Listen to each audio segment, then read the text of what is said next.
Hello there, this is Michał Sommerfeld. From now on, I'm joining Mateusz on our YouTube channel, so you will see more of me in the future. Today, we're starting off big with the new Andromeda Emerald Sea. The newest Andromeda always strikes controversy, and it's the same this time. So I'm super excited to tell you more about the newest revision.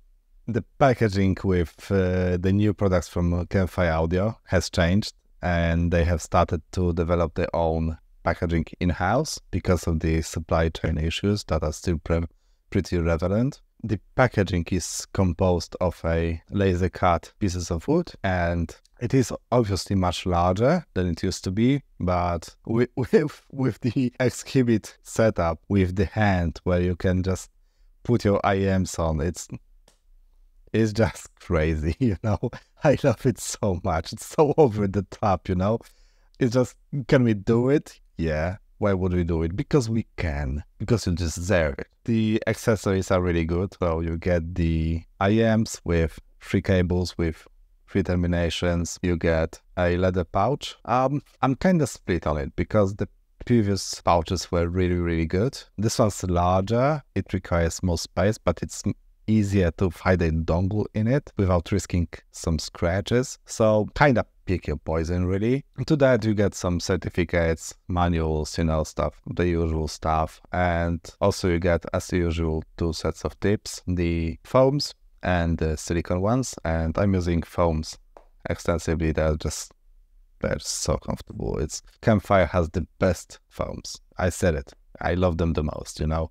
It's an incredible package. And it's an experience to open it. Let me put it this way, you know, it's kind of crazy. Okay, so we had around 13 versions of Andromeda with 3 major revisions, and the Emerald Sea is the latest revision. So what changed? We have the new body.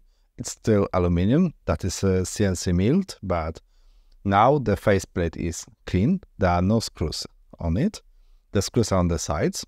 It's a new type of screw that doesn't have any visible parts, and just a silver ring. So that's really nice and smooth. And also the whole body is much smoother now. It has much more polygons. The angles are not as sharp as before. So I never had issues with the previous style of bodies from Campfire, but you know, it's just an improvement, and I have to say I really like how it looks. I do. I dig it.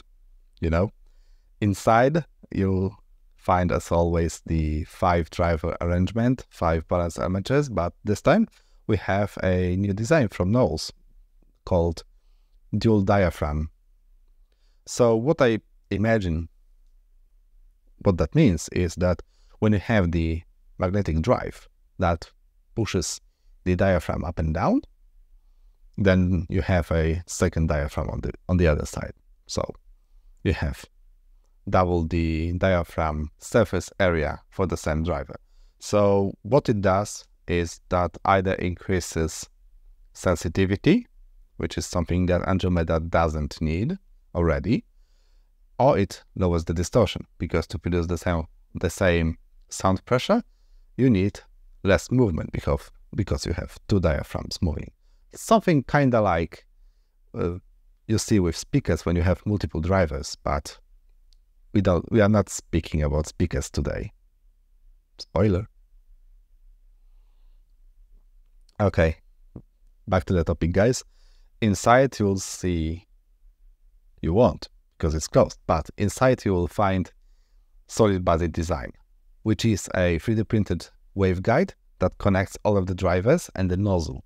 So what that does for you is that it makes the transition between the drivers as smooth as possible, making the sound coherent in nature. So you can't feel or hear the moments when drivers transition to each other. It helps with that in a simple term.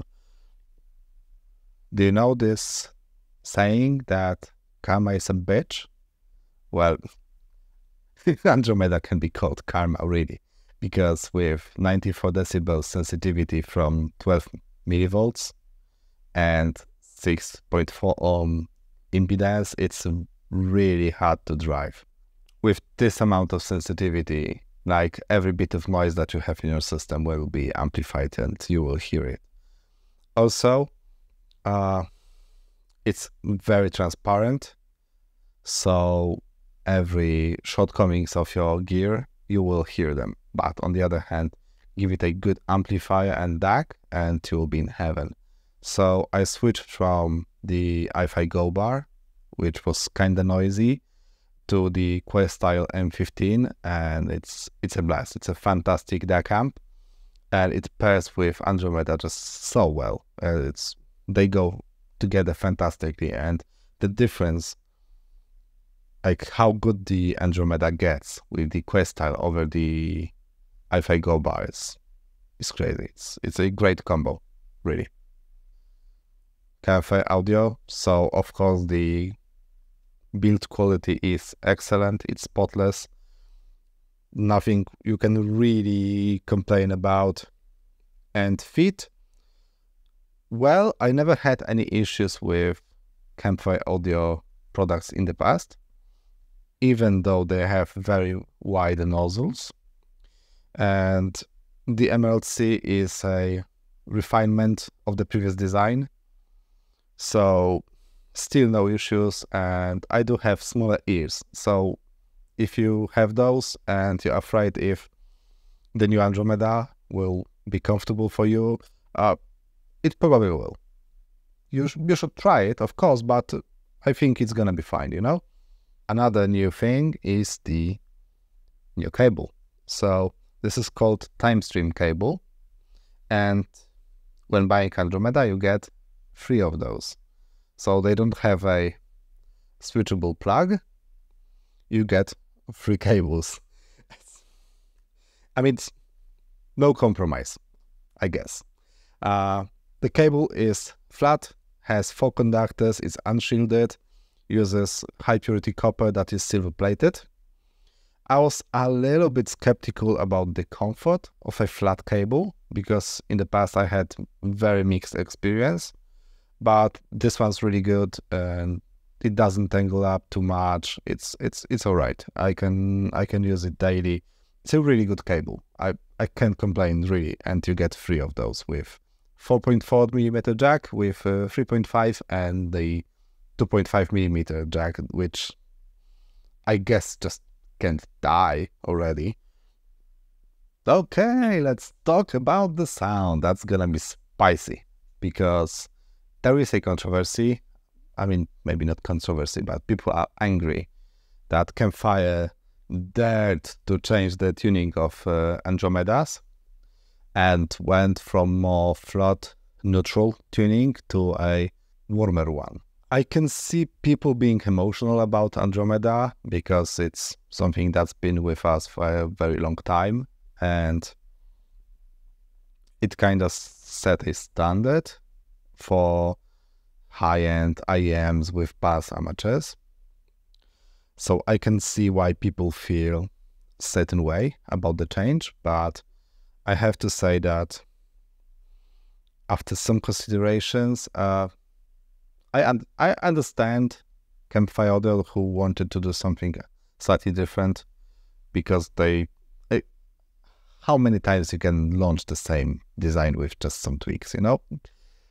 We need change from time to time, and the change I liked, you know? I was a big fan of Andromeda 2020, and it was my gateway drug to IEMs.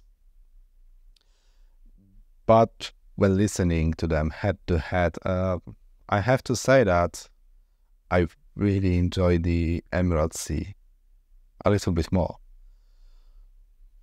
So let's talk about the sound in general first. The first thing you know is that now the tuning is warm. It's much warmer than the original Andromeda. It's not bloated or anything. It's too much, but it is warm. It is warmer. But on the other hand, you still have this extreme resolution. You can really get the detail from basically every part of the audio range, which is amazing, which is something that I really loved about the Andromeda, the textures, how dynamic it is. It's still there. Guys, it's still an Andromeda. Like, don't get me wrong. If you love the Andromeda and you're not that set on the previous tuning, it's still a great Andromeda. Trust me. So let's get into more detail now. So the bass. The first thing that I noticed with Andromeda 2020 was how the bass didn't feel like with other BA-based IEMs, because they tend to be like very fast but very dry, kind of boring, you know. And I was just starting. I was like, oh man, it sounds so good. It's punchy, meaty, like, but it's so detailed and it's so nice. There's a resolution and speed and attack, but it has muscle, you know. And my Pavel was like, yeah, but that's BAs, bro. I'm like, what? Yeah. So yeah, we still have that in the new Andromeda. Maybe even a little bit more because of the warmer tuning. The bass is more present. But you still have this amazing, this punch, the speed, the resolution. I mean, if you listen to music that has natural instrument, like physical instruments, like bass guitars, even on overdrive, or cellos, bass, drums, you know, just having this information retrieval that Andromeda MLC gives is just amazing. Like, you can really get down and dirty with the music, you know. You can just, it's just so satisfying to me, you know. Maybe it's not with you, but that's something that really gets me, you know, the textures, the resolution, the detail. And when you can have it together with a nice punchy bass, what else do you want? Are you not entertained? When it comes down to heavier music, like, for example, EDM or all sorts of electronic music, okay, maybe IEMs with dynamic drivers or bone conduction can give you more in terms of just pure bass. But to be honest, for 90% of music I'm listening to, it's well more than enough, and the quality and the resolution and the detail started to become more important for me than just a thump. When it comes to mid-range, of course the Andromeda is amazing. It's the star of the show. Of course it is. So think about, if you heard the Andromeda 2020, think about Andromeda 2020, but with a touch of warmth, or maybe a bigger touch of warmth, but a warmer Andromeda 2020. For those who didn't, think about how BAs are usually very precise. They give you just insane amount of information. And then think about them also having this nice natural flow, this nice color. You know, it's just so enjoyable. And it's the same with vocals or with instruments like guitars. It's just so nice, so pleasant, so fluid, natural. Maybe not perfectly natural, but maybe let's use the word analog-like. It has this nice smoothness I get from my turntable very often. So whether you listen to just simple vocals or you want to hear a rock band or jazz music, the mid-range in Andromeda MLC is gonna knock you off your feet, really. No question about it. It's absolutely fantastic, and it just blends the timbre with resolution in an amazing way. Like, I can listen to it just for the mid-range, completely forgetting about other ranges, you know? At this price point, I can't find any faults in the mid-range. Besides having a sound, it's warmer, it's a little tilted into warmer side, and that's really it. Maybe you just want different things than I do, but I love it. It's just amazing. Let's finish with treble. The treble is, I think, the biggest difference between this model and the 2020 revision, because the Emerald C has the treble rolled off slightly, especially the top end. It's a little softer, a little sweeter than the 2020 model. But it's still great performance, and when you couple it with just the overall tuning of the IEM, it just blends very nicely, you know? It's not like a race car in any means, it's just comfortable ride. And something that I have discovered when comparing 2020 model with this one head to head is that when I had great recordings, both sounded amazing. But when I had bad recordings of good music, the Emerald C was just so much more pleasant to listen to, you know? The Soundstage is just crazy good. It's absolutely nuts how good the sound staging is on the Emerald C. It's better than the 2020, and I just can't recall any other IEM from this price range and even more expensive that can actually take the Emerald C on in terms of sound staging. It's just so good. It's wide, it's deep, the presentation is maybe a little closer than I like. You guys know that I like it further from me, but since there is so much space around me, it doesn't bother me as much, you know?